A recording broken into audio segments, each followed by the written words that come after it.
at Motel 666. We'll leave the heat on for you. Hi there, kids. Stevie Coyle here, webcasting from the mighty fine guitars in Bucolic, Lafayette, California. Nice to see you. Thanks for tuning in. And speaking of tuning in, let me take just a moment to tune in myself.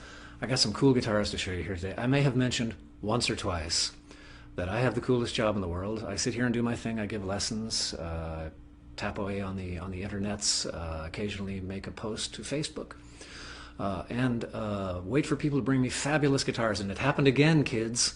Here's a Brian Applegate that just walked in the door. I don't know a thing about it. I got the details here for you. I'll read them to you in mere moments. But first, let me invite some more people to our party here. I feel like Sheriff John. Anybody else grew up in the Los Angeles area? This is the lunchtime kind of broadcast. We'll see some cartoons. Some puppets will show up. And we'll have a nice time at lunch here on the West Coast. So let me see if things are happening the way I think they ought to. And I'll send this webcast over to my own homepage on Facebook. Yep, looks like it's happening. All right.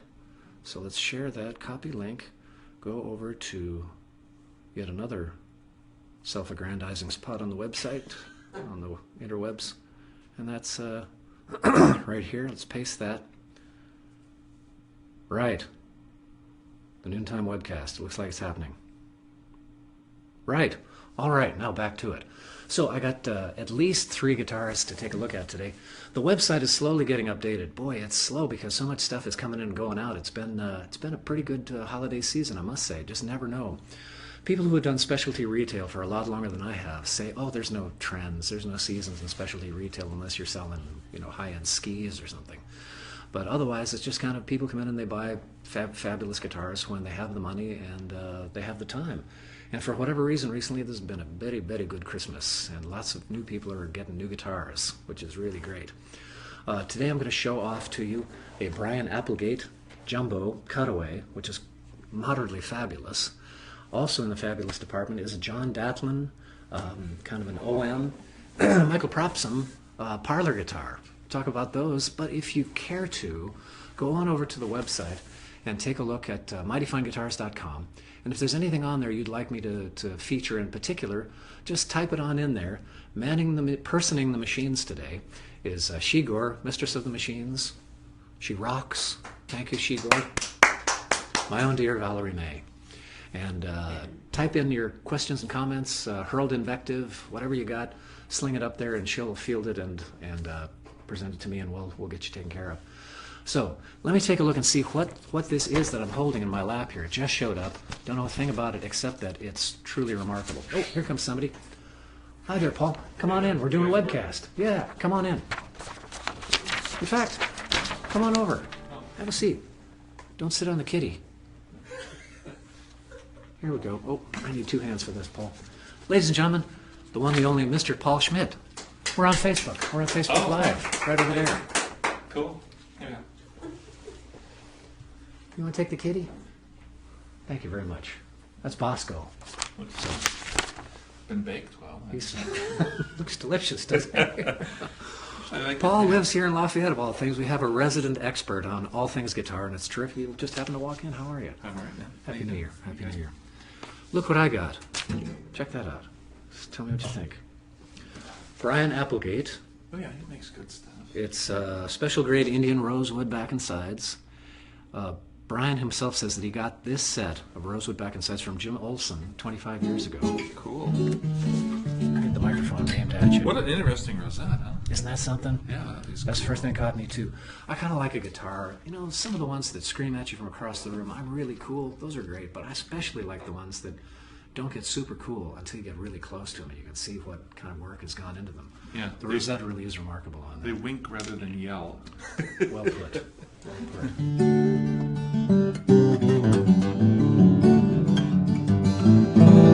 Nice. And as always, kids, do let us know if the sound is too hot or too soft, because we have control.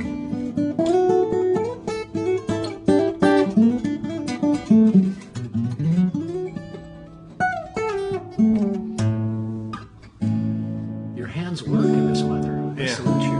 I grew up in the Midwest, man. Oh, I see. Man, it's 47 or something today. Frozen up like a petrified man. Well, that's You're from Southern California. That cool? What's the top? European spruce. Yeah, I was going to say, it didn't quite Euro look angle spruce. money, but it was really... Rosewood bindings, interlocking diamond pattern rosette, ebony fretboard and bridge, 7-piece laminated low-profile neck of mahogany, maple, and rosewood. that's nice. Look The at little that. subtle little maple vibe is cool. Isn't that nice? I like this business up here, too. I did too. I always like that was about, that whole Gibson 70s thing. Like, the volute's big. I always thought that would make a lot of sense. I thought so, too. Precisely. It's a vulnerable spot. And that's an artful way to do it, too, with that little gentle little vibe. And it doesn't interrupt the... That's cool. Can you zoom in on that, Shigor? If we held this up here, can you get a shot of that? I realize there's lots of reflections and whatnot. Venetian cutaway, 1 3/4 across the nut. Yeah. Saddle spacing is 2 1/4. Scale length is 25 and 11/32, approximately. Paul. Right. That was my gauge. Yeah, That's yeah. what it read on. The Paulometer. Right. Indeed, A little yes. thing on the back of my hand. K&K Pure Mini Pickup. Oh, by way of introduction, folks, Paul here is a scholar of guitars. He's written several books, the most recent one of which is Give Me a Merest Moment.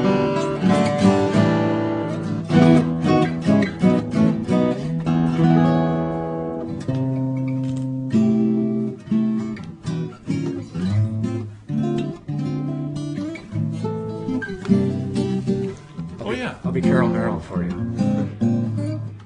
Tell us about the book, Paul. This was an interesting thing. This was a commission from the National Music Museum, which is the big museum in South Dakota that actually has the United States' largest collection of musical instruments. And they have the D'Angelico and D'Acquisto workshop. So they have the bench, and they have all the forms, and they have the jigs, and Yep. the fixtures, and the old wood, and the ledgers, and everything. So, and that came through from this fellow, this maker, Paul Godelski, the late Paul Godelski. And part of the thing that the family did was, when part of the acquisition was, to let's produce a book that talks about John and Jimmy and then Paul and their relationships, because Paul did some studying with Jimmy before, back in the 90s. And that you can tell the influence is there. Yeah, So the idea was to let's organize a book about the workshop and a little bit about the makers. I'd already done the book about D'Angelico and D'Acquisto, so the story was there, but not about the workshop and its development. And a lot of it has to do with the interviews of the people. Who did I interview? John Monteleone, Linda Manzer, Steve Anderson, Archtop people, Right. and interviewed them about their experiences firsthand with, mostly with Jimmy. Obviously, everybody was too. John was gone in Gone by that time, right? 63 or 4. That angle? There you go. Thank you. Great. So, so we did the book. I think these are Ira Landgarten photos. You can tell because Jimmy's a young man. And then the book came out, I think, very end of last year. And then the really fun part, there's a part I did with the writing, and then the curator, Arian, she did this front portion about why, because sometimes people get upset that these sexy instruments are in glass cases. Yes. And nobody plays them. Right. And so they're like, yeah, it's a guitar, it's supposed to be played, which is true. But they serve a different function here for maybe a period of time. And she talks about that pretty eloquently in the front end to go like, different instruments serve different purposes at different times for different reasons. Sure thing. But that's the coolest. That's the stuff I had the most fun with. Is all the drawings and patterns of Jimmy's, and even stuff that wasn't used, they're all in the back with correct measurements and stuff. So it's cool for makers to go like, oh, what did he do and why? And so all these patterns of tail pieces, F holes, head pieces. I thought that section's really, really invaluable. And those are all the photocopies of the ledgers. The ledgers are in my book. I think they were also in one of the Tsumura books, but mine are more accurate. But these are the actual photocopies. So How much more accurate can you get you than can't that? get much more. Well, the thing that's great is they're not accurate either. Because what they would do, you think it's not What? like they entered them in the computer. It's like at the end of a couple of weeks, hey, what was that one? Well, and then they would they'd write it in there, because you'd see a guitar that's listed a certain model. It's got Yeah. a different name in the headpiece. So, People. Yeah, that's right. You got to, what and people like used to be exactly. Let's make that the feature rather than we're conformed to this left brain linear Sure. white. As my radical grandmother male. from vaudeville used to say, if you can't fix it, feature it. Yeah, right. That's pretty smart. Served me pretty well. This is terrific. Where can people get this, Paul? I think the museum has them, but that's the only place I know of so far. Right. Just the National Music Museum. You can Google it. Yep. And I have one copy here at Mighty Fine Guitars, kids. So come and get it. Yeah. Right. And you can always get another one. I mean, if you sell that one, Ollie. How's I that? think I can find another one in the back room. Right. Okay, good. Good. Cool. Well, what do you think, Paul? I think it's very cool. Isn't it lovely? Very nice. It's very comfy. It's got a nice big sound too, and it's you can play quiet. But the thing that's cool is when you can spank these things and Yeah.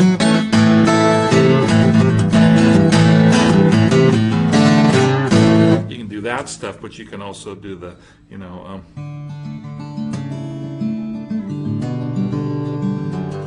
Why, yes, you can. And it's kind of happy doing both. It's one of the fun things about one of the fun things about bigger guitars. Sometimes you can, if you got one that's sensitively done, you can do a bunch of delicate things and its voice is clear. Right. And then you can whack it and it doesn't break up. It's plenty of headroom. Yep. Plus, there's a richness in the bottom end that just is inherent in a bigger thing like this.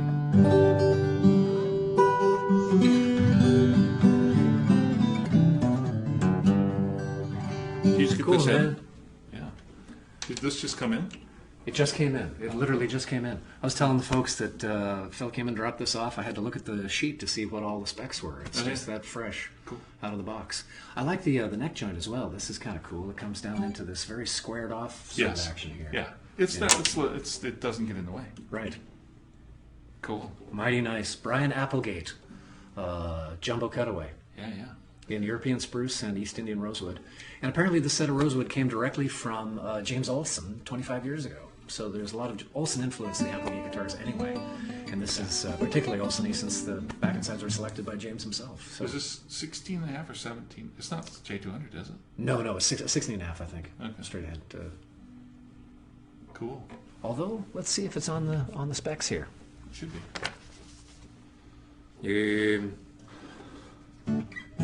Actually, no mention of that. We can measure that later. That would be of interest. And this guitar was featured on the Acoustic Guitar Forum as well. So if you're on the AGF, just look around on for Brian Applegate stuff. You'll see this one reviewed.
derivative, though, I think.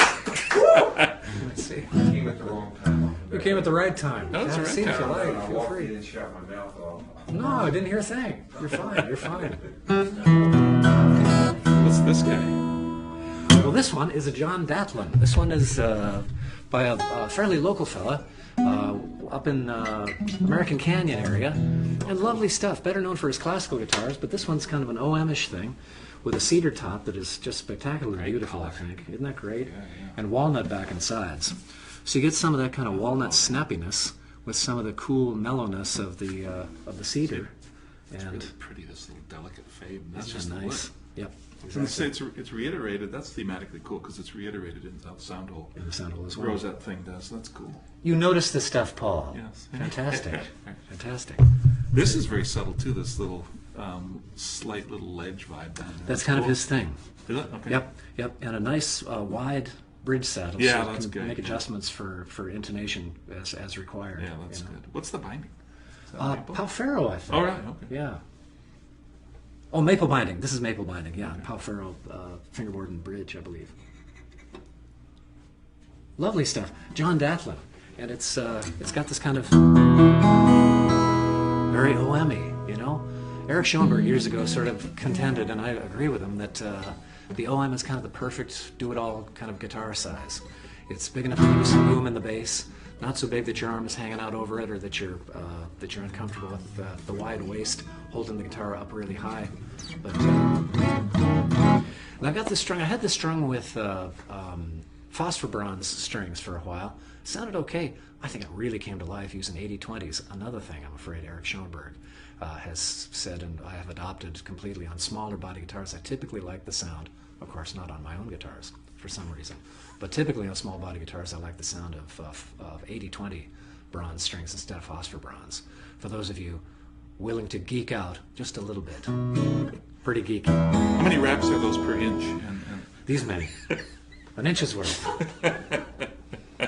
Want to trade? Want to give it a Yeah, spin? let's see that. Yeah, that's cool. Give it a shot. There's plenty of room right here too where you install the DiMarzio, right? That's it right there. The knobs go right up here. Right here. Yeah, here. On the face is better, so people know you're playing. Ooh, this is very nice. It kind of does that thing in the bass where it goes, ooh. It's got a little it has a little glowy vibe. That's cool. Yeah.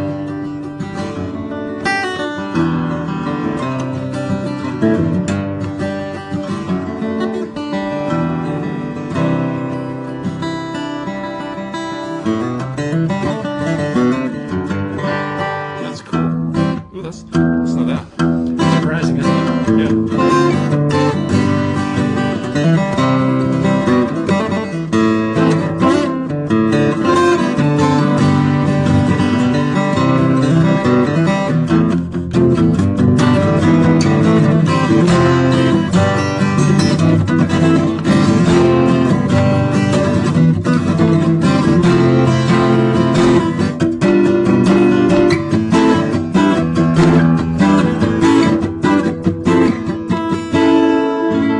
It's great.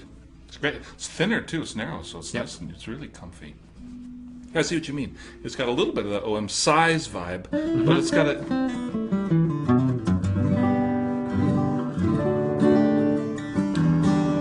Shigor, do we have any questions from the assembly? A little bit? Okay, we can crank it down. Very good. Just we can play quieter. There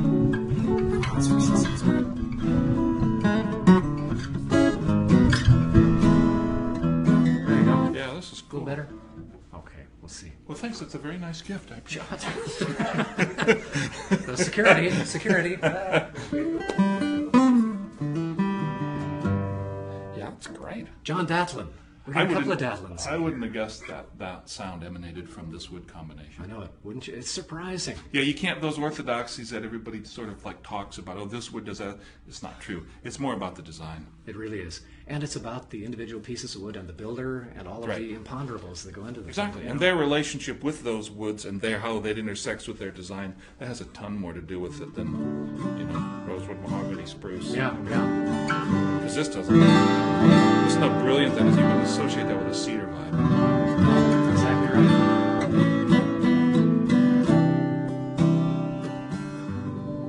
That's cool. Very surprising.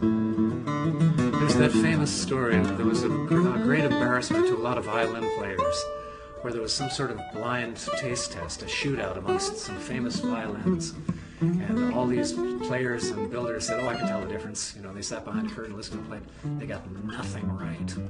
So there's so many imponderables and uncalculables about woods and the building of stringed instruments.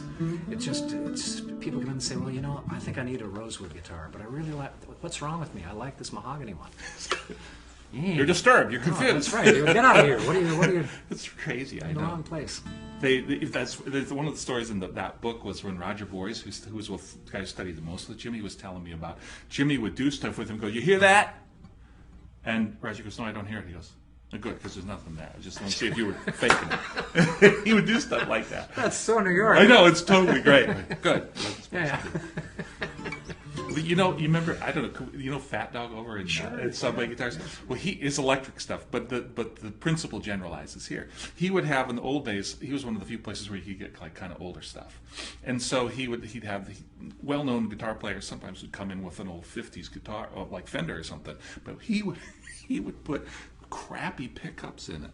Just to go see if they can tell the difference, just to try it. And they go like, "Yeah, it's this way," and he'd have a nicer guitar with better pickups, and they go, "Nah, it's not quite there." And they play the 50s Fender, which it was, but with bad pickups. They go, "Yeah, this is that great sound." He's like, "Yeah, we're $12 pickups." You know, it's like, so you gotta learn how to trust your own ear, and if it's not very developed, just realize it's not very developed, and it'll develop over the, you know, that's all it was. That's it. Just time is often the missing element. Experience and just being, you know. Sure.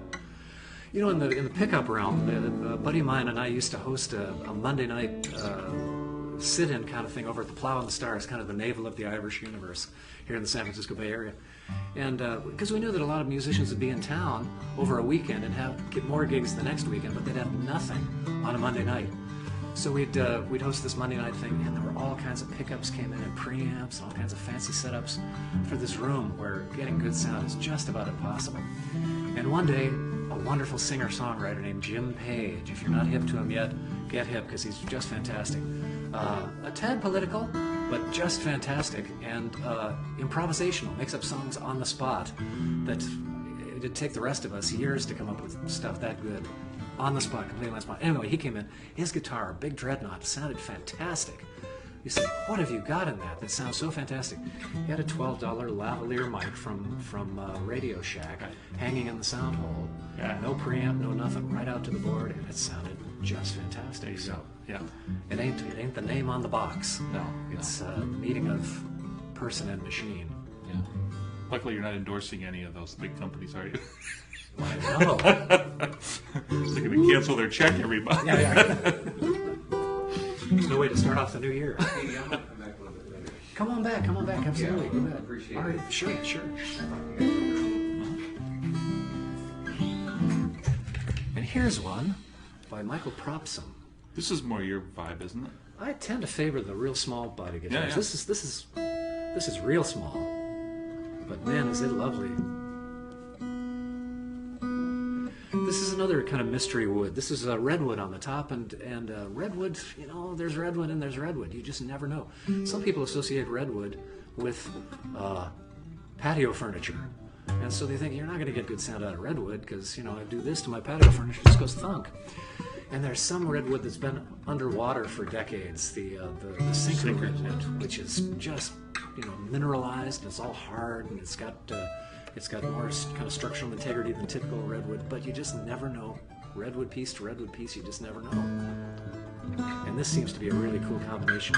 This is figured sapele back and sides, and redwood top.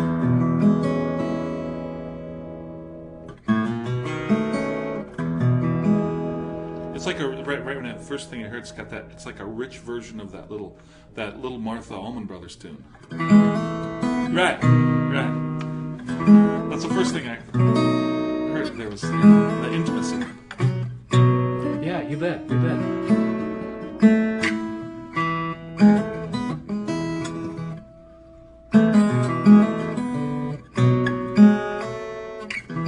I should learn that. And look at that. open your bottles, your beer bottles right there. And look at this. Oh, that's cool. How's the light there, Ducky? Is this okay to show off the figure in this figured sapele back here? What's that? Yeah, the side is really lovely. Yeah. Look at that. And this is that 3D stuff. This looks like those postcards. What do you call those postcards? Lenticular postcards that wave around. The little surfer guy that actually moves on the postcard. This is like that. There's stuff moving in there. How do they do it? Demons. I'm pretty sure. Lovely stuff. Michael Propson is a lovely builder up in the Portland area, Portland, Oregon. He calls this the S1. Just lovely. Beautiful little details. Most notably, the binding has this little tiny red line that runs around. Cool. Top and sides. And it's another one of those things that whispers instead of shouts. Yeah. You know? Hologram, according to Jim. Holographic in a sense, yeah, exactly. Yeah, precisely. Hi, Espo. How are you, man? We can get around to it. Yeah. What's the story with that very small hardware guitar hanging on the bottom row between you? Hang on, the bottom row between us. That, why I'll tell you. Let me play this one for just a moment.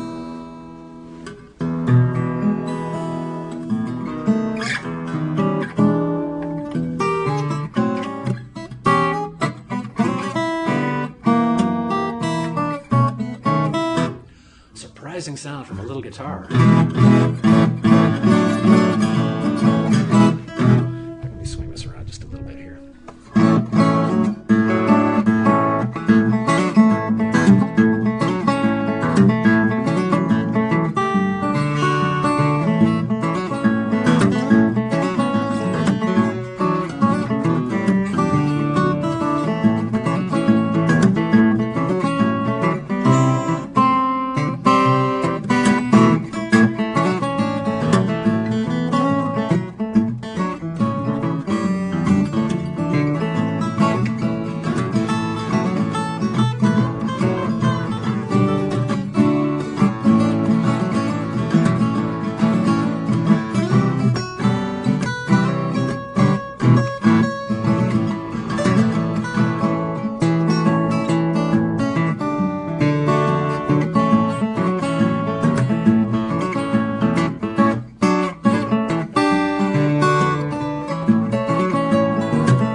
That's cool.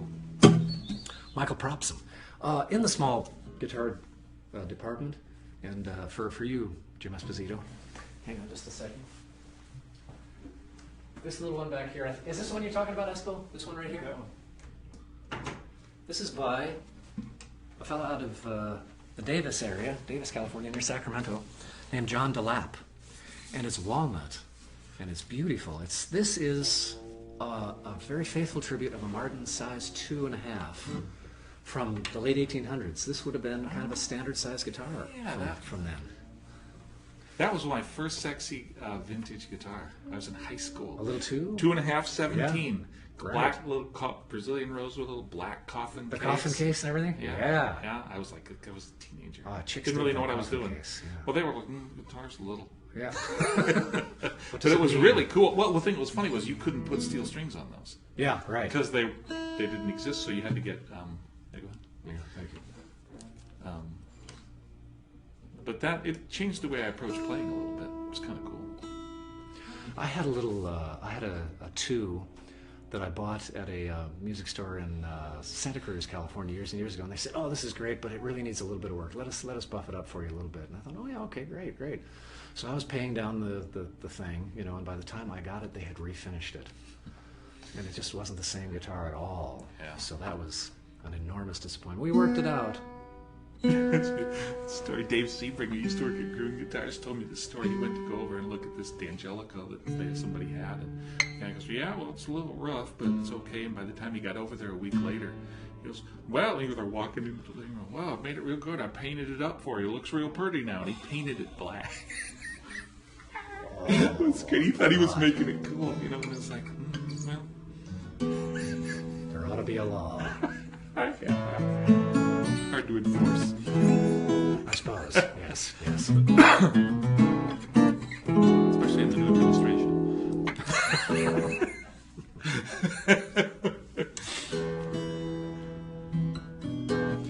Lovely thing, and again, surprising.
It's like an old Martin, but with more of a robust vibe. Yep. It's a more robust build.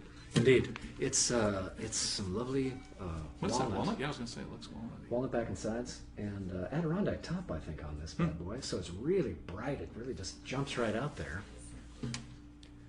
And it's people are That's often really coming in and comfy, saying, yeah. I just don't wrap around my old dreadnought the way I used to. Yeah. What do you got that I can sit on the couch with and watch Netflix and kind of noodle? Yeah.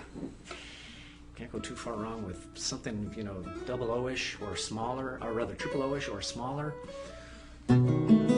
And this, like I say, was standard-sized guitar back in the late 1800s.